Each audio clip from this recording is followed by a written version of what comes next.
Hey guys, just want to let you know about an exciting episode we have coming up. And by the way, coming up this week, this Friday, December 11th, we'll be releasing an episode entitled 3 Focal Points for Newlyweds. 3 focal points for newlyweds. And just 3 areas that when you're a newlywed that you should focus on. That may be a little bit of a difficulty, some tips, and really just a very applicable episode. And I'm saying newlyweds, but really it's for any marriage. I think you can apply these principles in these 3 areas. And I have a guest for that episode. That would be my wife, Tabitha. She joined me on the podcast, and we were able to record the first part of that episode. We'll release the second part on December 18th. And just a great podcast episode filled with personal stories, some maybe that I didn't want shared, and no, I'm just kidding, and filled with personal stories, but I'm excited. They're just applicable. I think it could be a really great episode. If you know somebody who is recently married or somebody who, hey, maybe they just need some things on marriage, this would be the episode for them. So you'll see on this Friday, December 11th, 3 focal points for newlyweds. Make sure you don't miss out on that episode. We got a lot of exciting things coming up. Merry Christmas to you.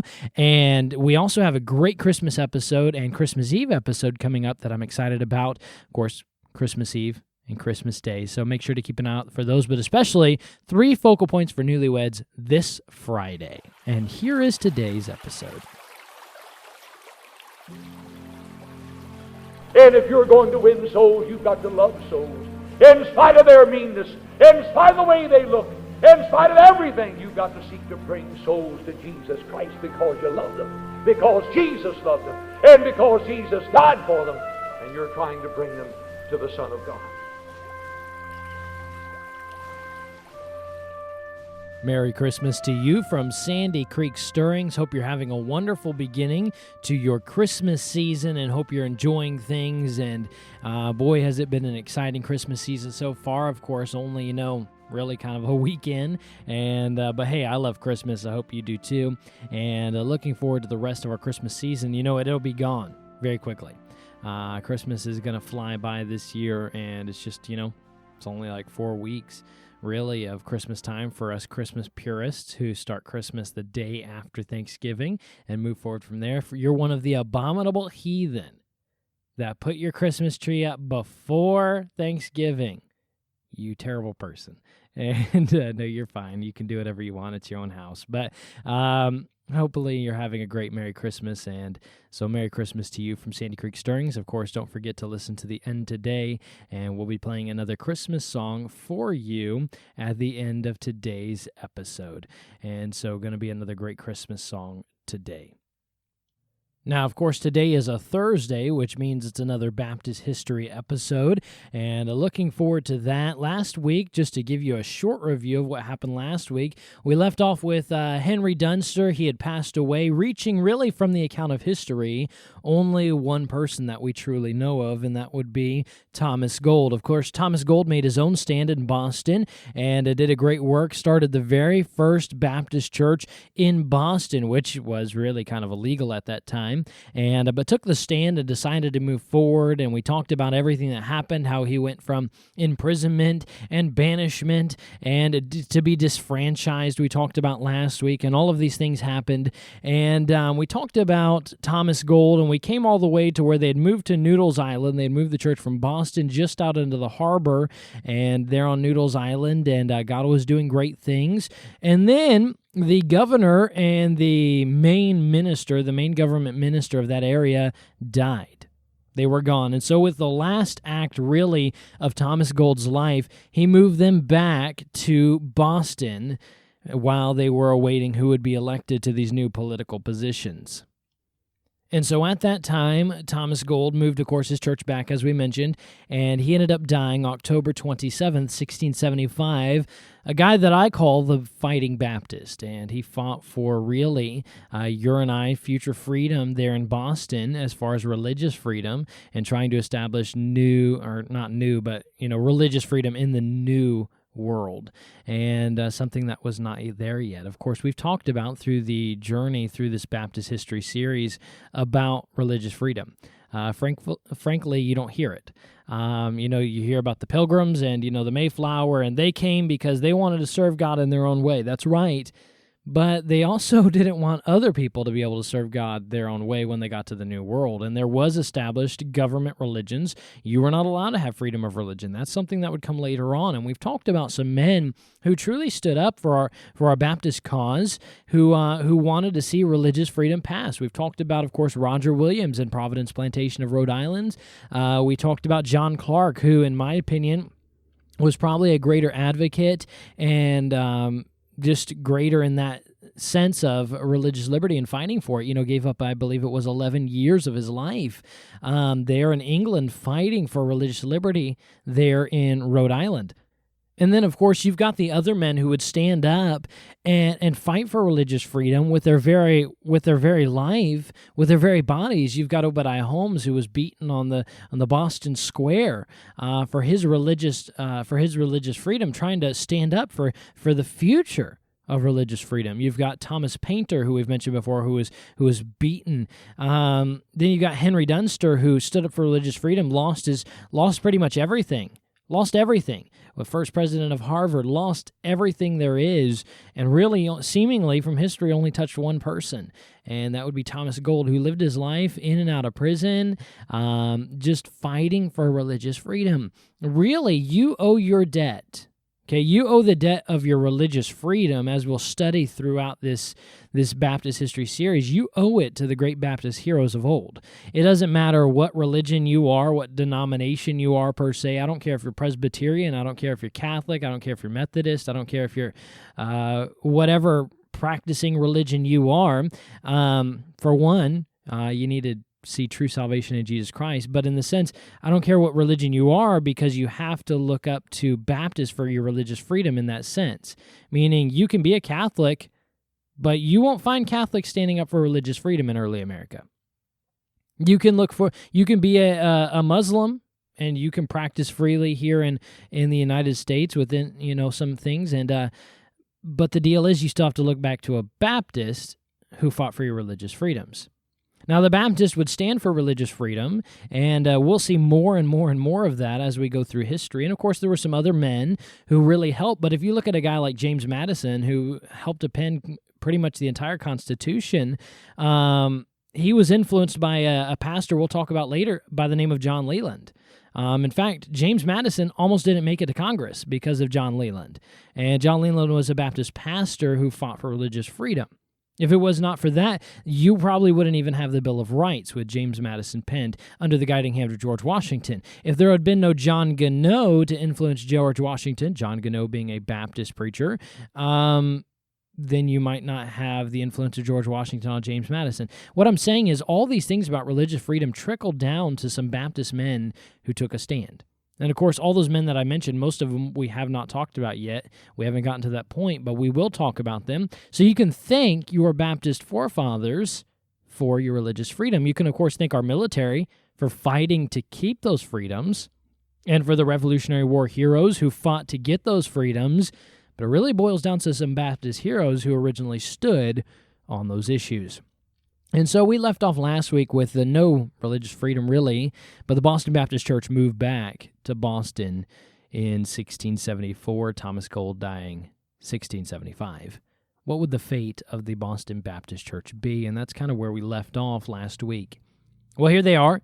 The Boston Baptist Church, what are they going to do? Well, if you remember last week, we talked about the Fourth Baptist Church in the New World, the Baptist Church in Swansea, Massachusetts, on the very edge of the jurisdiction of the Massachusetts Bay Colony. You had Pastor John Miles, and he really rose to the defense of the Boston Baptists, and temporarily he became their caregiver, their pastor.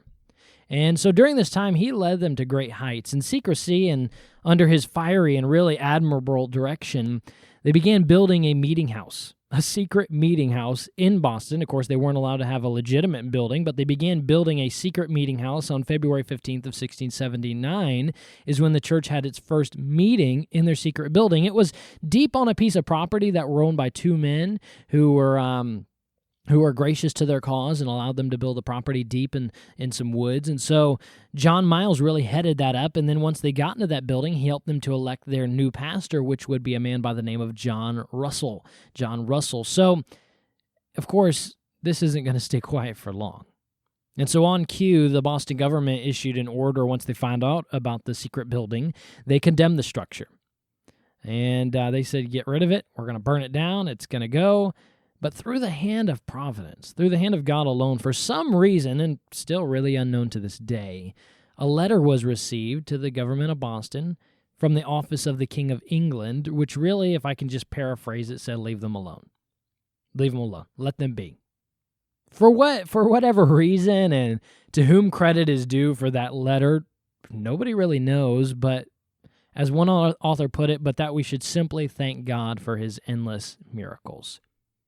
Now, this letter was publicly announced, and as you can imagine, if you were Baptist, they were exuberant. They were emboldened. I mean, they were excited. They got to church there that Sunday, but when they met together, they found the doors were boarded up. The windows were boarded up and nailed shut, all in direct opposition to even the letter that had been received from the King of England, whose jurisdiction they were still under. It was truly a direct message from the Boston government. They said, who cares? This is personal. We told you not to do this. We don't care what the King of England says. This is personal to Boston. Can you imagine? The Boston government, they cheered. They had won. They had fought off Thomas Gould. They had put up with the latest sightings and preaching of Obadiah Holmes on Noodles Island. They had successfully nailed shut the entrance to this rogue church. And the day was already being planned by the Boston government to seize the Boston Baptist churchgoers and to bring them to court. The Boston government was exuberant. There, the government officials met in a stately Boston mansion, holding a celebratory party. They'd beaten off the Boston Baptist. It was over. They had won. Until a knock came at the door. The messenger said the nailed shut doors of that Boston Baptist church. Well, the nailed shut doors, they've been opened. And as the messenger looked at these men, he said, and really, a meeting is taking place right now. Yeah. You say, what did they do? The Boston Baptists kept fighting. Thomas Gould, the Fighting Baptist, I really feel inspired them to continue to keep fighting. Keep fighting. May of 1680 arrived, and the whole church was ordered to come to court, stand before court for their religious crimes. Knowing that really no good would come of it, they ignored the order. They ignored it. In response, they sent a petition to the Boston court to ask for them to grant permission for them to meet together. They sent that petition off to the Boston court. Please just allow us to meet together. Please, we're just asking a petition where we're not harming anybody. It's not like we're murdering people. We're just simply meeting together. We want to be able to practice the freedom of religion. And so they sent that petition, not knowing what would come of it. So they met together and they continued to meet. They prayed together. They prayed like you've never seen before. They wept, they fasted, they begged God to do something. The new year, that was May of 1680. The new year of 1681 arrived. There was no word. I mean, can you imagine their thoughts? Can you imagine the thoughts of them? Does God even care about us? Is God going to help us? Was the fight that Thomas Gould made and Henry Dunster gave his life for, and Roger Williams and John Clark, who died with, and Obadiah Holmes, who was beaten, was it worth it? Should we really have fought? Should we really have taken a stand? I mean, does God even care? We haven't heard in 10, 11 months now. Those are thoughts going through their mind. But February of 1681 arrived and word came back from the Boston government. The church had been given permission by the court to meet as a church. Can you imagine the excitement? Finally, they were granted legitimacy to practice their religion, and not in fear of being imprisoned, not in fear of being in banishment, not in fear of being disfranchised, not in fear of any of those things, but that they could simply go to church and do it freely under religious freedom. They had been given permission by the court to meet as a church. Can you imagine the excitement, the throwing up? I mean, what I look at it is as, you know, when you look at those graduation parties where all the graduates throw their hats in the air. I can see that at the Boston Baptist Church. I mean, just a shouting and a hooting and a hollering, and I mean running around. I think if there's a time appropriate for doing laps in church, that was the time. They're running laps around church. I mean, it's exciting. The suffering of Baptist heroes for 50 years had just been paid off. For 50 years, their suffering had just now paid off. What a miracle. Can you imagine up in heaven? I don't know if this is the way it actually works in heaven. I don't know. But if you can imagine with me for a second and just indulge in my imagination, can you see up in heaven as that church is jumping up and down for joy? They're excited. They're thanking God. They're praying to God. They're crying with tears, those letters that have been passed around. The church was granted permission. And can you see up in heaven, I can just see God looking down and then saying, hey, Thomas Gould, come over here real quick. Thomas Gould says, yes, sir. So look down there for a second. You see what that is? Your fight was worth it. Your faithfulness was worth it. The stand you took was worth it. The time where you were disfranchised and you weren't able to buy and sell in the markets, but you kept doing right, it was worth it. The time you made the difficult decision to move to Noodles Island, it was worth it. The time you made the even harder decision to move back to Boston, it was worth it. Down there, they're celebrating permission. They're allowed to meet as a church. Thomas Gould must have been cheering. Thomas Gould must have been cheering. Wow, how exciting that is. And so they were allowed to meet, and things were going seemingly well. And now I give you, as we move on, and let's move out of that scene, almost like a movie. We're moving out of that scene, and let's go to a different scene. I want to show you really a carousel of the patriarchs of Baptist history. You have Obadiah Holmes. He was cheering. He was excited. In the same city as the place where he had made his stand, there now stood a legal Baptist church. Was it worth it, Holmes? Not Sherlock Holmes, Obadiah Holmes. And I believe Holmes would have unapologetically said yes. Having served as the pastor of John Clark's Newport Baptist Church for 6 years since John Clark's death, it was time for Holmes to go home. And he passed from this life on October 15th, 1682. A quote from a historian, his sufferings having made a lasting effect on the lives of many. John Miles, of course, he rejoiced at the opportunity to have helped the Boston Baptists build their building and guide them after the passing of their leader, Thomas Gould. With a smile on his face and truly joy in life, John Miles, pastor of the Fourth Baptist Church in the New World, passed away February 3rd of 1683. And truly the first became the last.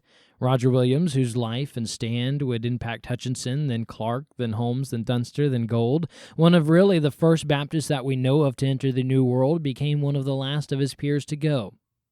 He had seen the passing of known Baptist John Clark, his loyal assistant Obadiah Holmes. He had seen the passing of fellow Baptist John Miles and Thomas Gould, and Roger Holmes went home to glory in April of 1683. Can you imagine up in heaven the fellowship of Williams, Clark, Holmes, Miles, Dunster, and Gould they had on the day when Roger Williams joined them, April of 1683? There was much to rejoice about. I mean, all of them had faced persecution at the hands of the Boston courts, but now, listen very closely, now watching from above, they witnessed the future of the Baptist Church of Boston. What rejoicing there must have been. Now, the fate of the Baptist cause in the New World, it's far from over. It had switched hands to a new generation of Baptists. The old generation of Williams, Clark, Holmes, Dunster, Miles, and Gould, they'd passed on. Had they done enough to stir up those behind them? Had they really done enough to continue the generations of Baptists? They'd given their all. They had seen some amazing things in Boston happen, but as I said, the story is far from over. And as we continue that, you'll find in 1689 we have the Act of Toleration was passed. The Act of Toleration was passed in May 24th of 1689. It was a law passed by the Parliament in England that declared freedom of worship to those who were previously established as dissenters. You know who'd fit in that group? Baptists. Other Protestants, some Congregationalists, they were allowed to meet now and have freedom of worship.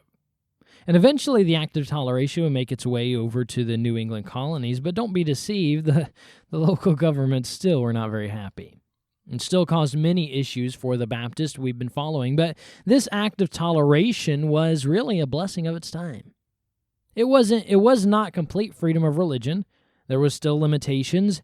In the New World, when it would finally make its way over 10 years in 1699, if you wanted to have your own services, like a Baptist, if you wanted to have services, you were required to do several things under this Act of Toleration.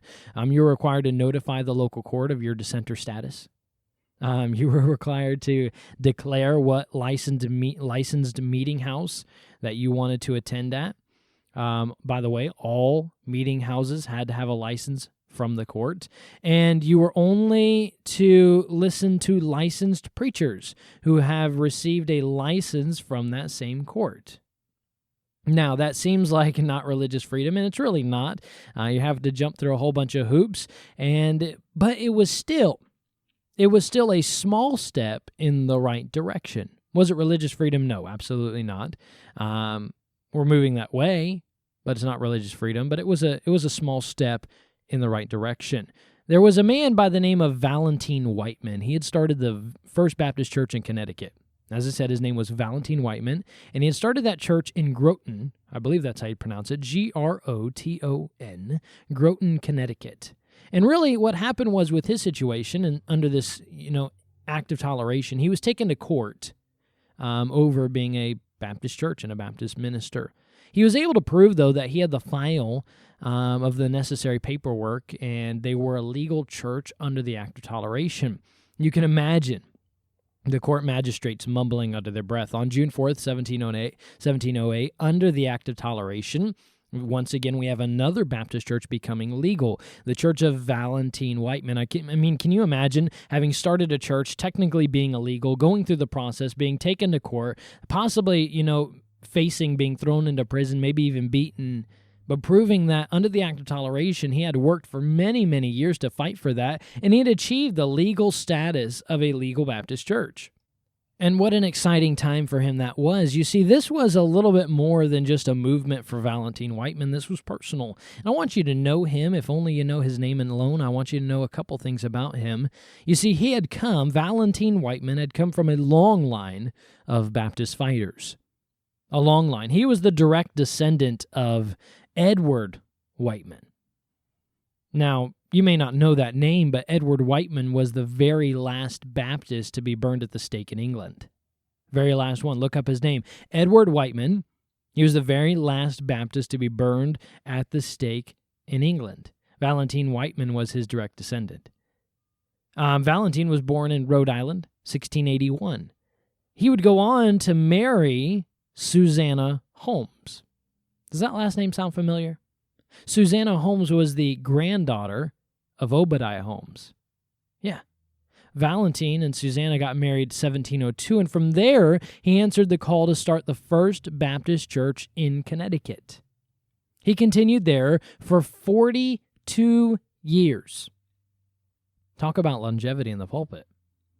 42 years until he died in 1747. When he passed away, his son Timothy Wightman, took over as the pastor, and he served as the pastor of the church for 40 years, until he passed away. From there, Timothy's son, which would of course be Valentine's grandson, a man by the name of John Gano Wightman, he pastored the same church for another 40 years. You know what that means? That's 122 years in one family. That's incredible. You know how long the average pastor lasts in the pastorate now? There's a stat out that says anywhere from about 3.5 years to just over 5 years. Now, I understand there's certain situations where God just moves in that way, and I get that. I'm not saying that's always something wrong, but sometimes it's people just quitting, and they're not sticking to it. Your longevity in whatever you do in your life can impact your family tree. Did you hear that? Your longevity in whatever you do with your life can impact your family tree. Parents, how faithful you stay in your Bible time and prayer time can impact your family tree, because you have children watching you who are looking and they see what you're doing, and they say mommy and daddy, who are practicing and staying faithful to their devotions, and they're going to do the same. Here's the problem. The reason there's so many Christian kids who leave and never come back when they get 18, in fact, it's 8 out of 10. 8 out of 10, listen closely, 8 out of 10 Christian young people raised in a Christian home, when they turn 18, walk out the back door of the church and never come back again. 8 out of 10. You know why? Because instead of seeing a mom and dad who was faithful to their devotions every single day, they saw a mom and dad who would do it some days. They saw a mom and dad who would do it on Sundays. They saw a mom and dad who would do it once a month, instead of seeing a mom and dad who stayed faithful. Dads, if you're going to impact your children, the best thing you can do is be long in whatever you're going to do. I'm not saying you have to take a long time with it. I'm saying be faithful. Be faithful. Where is our faithfulness gone? Why are we such a quitting people? Really, Thomas Gould, as I mentioned before, I called him the Fighting Baptist Boston Church. What would we be called today? The Quitting Baptists. Let's just be frank. We are the quitting Baptists. We give up so quick. We stop so easily. We never stick to it. We are, as a generation, the quitting Baptists. Yeah, that's the truth of our situation. We are the quitting Baptists. My goodness, people, let's get faithful for the cause of Christ. Let's stay strong for Him. Let's stand in the fight and determine, I'm not going to let Satan win. And it comes down to your determination. It comes down to your attitude that I'm going to stick to it. I want this victory, and so I'm going to win because I want God to win. And whatever I put my hand to, I'm going to do it with my might because I want God to have the victory. I was listening to an interview of an old linebacker from a football team way back in, I believe it was I say way back, way back in the early 90s, I think is when he played, late 80s. And he played for the Philadelphia Eagles, and I was listening to an interview, and he said, tackling really comes down to attitude. Tackling really comes down to attitude. He said, if you want to tackle the guy more than he wants to go down, you'll win. But if he wants to keep running more than you want to tackle him, he'll keep running. Satan wants to trip you up, Christian. Satan wants to get you down. Satan wants to devour you. Satan, if I can put it in this term, Satan wants to tackle you and take you out of the game. So where's your determination? You will fall, you'll get tackled, you'll get sacked, you'll get out of the game when you start wanting the victory less than he does. He's a fighter. Satan's a fighter. And here's the thing I will give you. Satan's not a quitter. But the problem is we are. We quit way too easily.